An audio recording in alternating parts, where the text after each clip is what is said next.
If you're a man in your 30s and you're struggling with low energy, crashing in the mid-afternoon, overdosing on caffeine, and you're wondering why you can't function throughout the day, today I'm going to show you some common mistakes that people make and how to fix it. So let's get into it. So number one is going to be blood sugar crashes. Blood sugar spikes as you eat carbohydrates and sugars. That's going to be what's going to cause that blood sugar to rise. And when that blood sugar rises, insulin also rises. Insulin is a molecule released by the pancreas to be able to respond to that high blood sugar. And that will allow the nutrients or the sugar, carbohydrates to enter the cell via the insulin mechanism. And then that is going to allow you to use energy efficiently.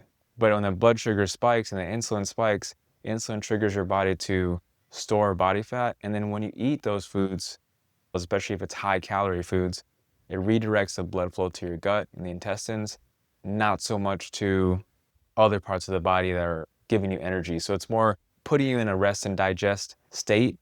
And that's the opposite of what you want to do when it comes to increasing your energy. Preventing that blood sugar crash and spike. You don't want a roller coaster of blood sugar going up and down. You want a steady stream of blood sugar entering your bloodstream and a steady level. So that way your energy level stays more or less stable. And you're not crashing in the afternoon by 2 p.m., which a lot of people do.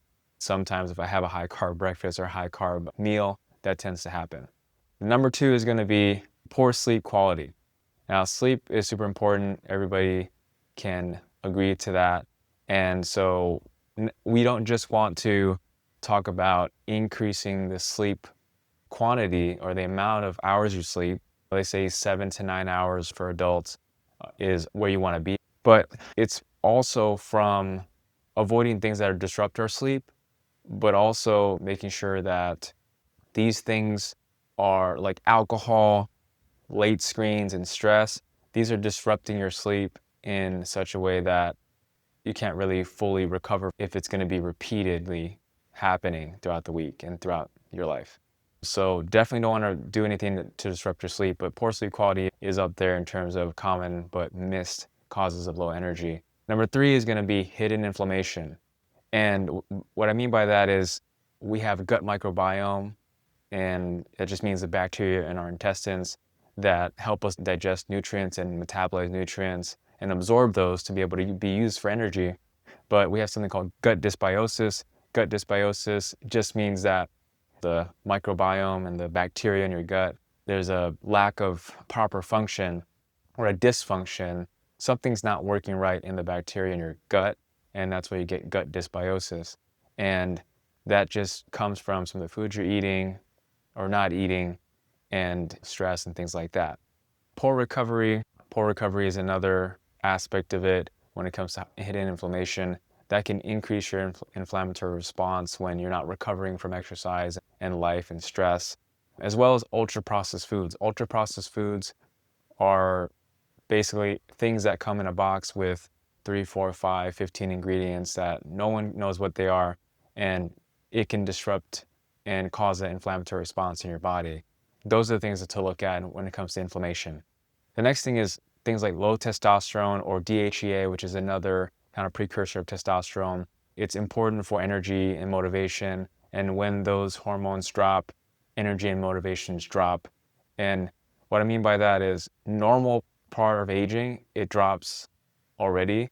If you compound that with chronic stress, poor recovery, lack of quality sleep, lack of proper nutrition, all these things can start affecting your hormones earlier than normal. And that is one of the mistakes that people make. We talked about recovery as something really important for making sure you're balancing out your ability to handle the next day's activities and also decrease inflammation and be more insulin sensitive and regulate your blood sugar better, have good energy and all that. Too much high intensity exercise, plus you couple that with no good quality sleep, and then that can lead to a situation where you're chronically fatigued and you never really recover from all that. That's one of the common mistakes that we see. So what can you do today? Let's talk about what you can do today. Number one is eat a protein-rich breakfast. So something 30 plus grams of protein in your meal. I think in general, 30 to 50 grams per meal, depending on how many meals you're eating and depending on what kind of foods you like to eat, your specific type of lifestyle. Eating a protein-centric diet in general, protein-centric breakfast, especially your breakfast, because that plus a healthy fat or healthy fats plus vegetables, fiber, those types of things are going to fuel not only your day but also overall health, because protein is satiating. It has a high thermic effect of food, which just means that you use more energy to burn it and metabolize protein, and it keeps you full, and as well as making sure that your energy and your blood sugar is not spiking and going up and down like we talked about before. And then the second thing is going to be walking after meals. Walking after meals is super, super underrated, super important when it comes to regulating your blood sugar afterwards. Something like a 10-minute walk. If you can do more, that's great. But if you eat breakfast, go for a 10-minute walk. If you eat lunch, go for a 10-minute walk. Once you eat dinner, go for a 30-minute walk, whatever you can do. That's just going to help with increase your insulin sensitivity and also boosting your mitochondria, which are the powerhouse of the cell. Everybody knows that. That helps you generate energy from the food you're eating. And when the mitochondria are working and when you're able to be more insulin sensitive, take those nutrients in as efficiently and effectively, then you're in a better place. The next thing is going to be upgrading your sleep. I talk about the 3-2-1 rule. 3 hours before bedtime, no eating. 2 hours before bedtime, no fluids. And 1 hour before bedtime, no screens, no lights. Next thing we can talk about is taking things like magnesium glycinate, L-theanine, but it helps with relaxation. And then a blackout room, blackout curtains. You can get a blackout mask and anything that will block out the light from getting into your eyes to suppress melatonin production, which we know causes us to get sleepy. That helps. All those things increase your chances for better recovery. And as well as decreasing the room temperature, making it cooler, even a few degrees than normal will help. But getting down to 65 to 69 degrees around there, I know it sounds super cold. It was for me when I first started doing that. Generally, I like to keep it around that higher end of that range, but sometimes a little bit higher depending on how I feel. The next thing is going to be cutting the midday caffeine. So instead of reaching for caffeine on the midday because it can disrupt your sleep, it can stay in your bloodstream for at least 8 to 10 hours. It has a long half-life, meaning it stays in your body for a long time. That's going to be disruptive. But instead of drinking caffeine, it's good to sip on electrolytes, like no sugar electrolytes, maybe some green tea, some low caffeine green tea to prevent you from crashing, but also to not give yourself too much caffeine mid of the day or in the afternoon to disrupt your sleep. Some people are hyper metabolizers of caffeine. Some people just basically metabolize caffeine faster than others. You might be able to get away with a little bit more, a little bit less, depending on your genetics and how your sensitivity of caffeine is. But generally, I like to stop my caffeine around 12 p.m. because that is just an easy cutoff for me to say that it's lunchtime if you have a 9 to 5 or 8 to 4 or something like that. 12 p.m. to 1 p.m. is your lunchtime. When it hits 12, I'm not having any more caffeine, a mental note, right? And so that's going to help a lot, cutting the caffeine. Get your labs. The fifth thing is going to be getting your labs checked. And it's going to be your total testosterone, free testosterone, and then also your DHEA, your SHBG, even your thyroid hormone, your ferritin, your iron, vitamin D, cortisol, even insulin, a HOMA-IR test I talked about before.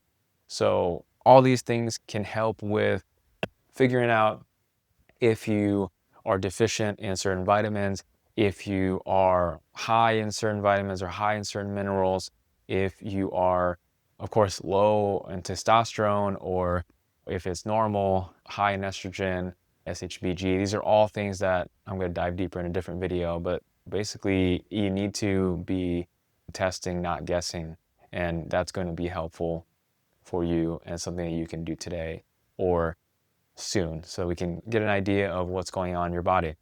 Yeah, the last thing is going to be we don't in functional medicine, we don't chase symptoms.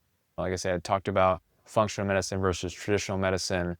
Traditional medicine being you get a primary care and you get basic labs and you basically see them every 3 months. You don't really get this one-on-one kind of comprehensive evaluation that can help you identify things in your lifestyle or in your health that traditional medicine tends to focus on symptoms, not root cause focus.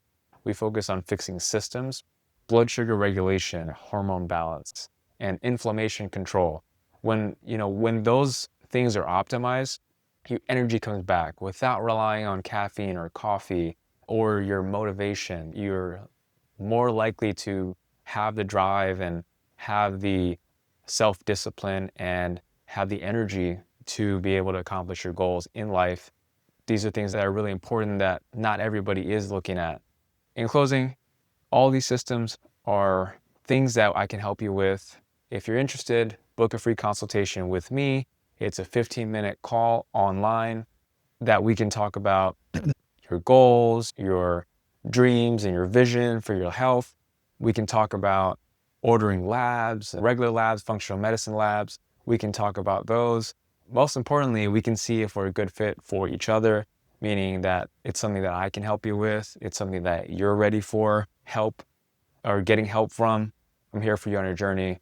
So if you need help, book a free consultation below.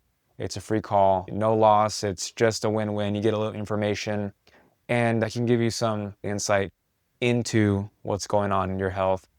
And yeah, I'll see you in the next one. Peace.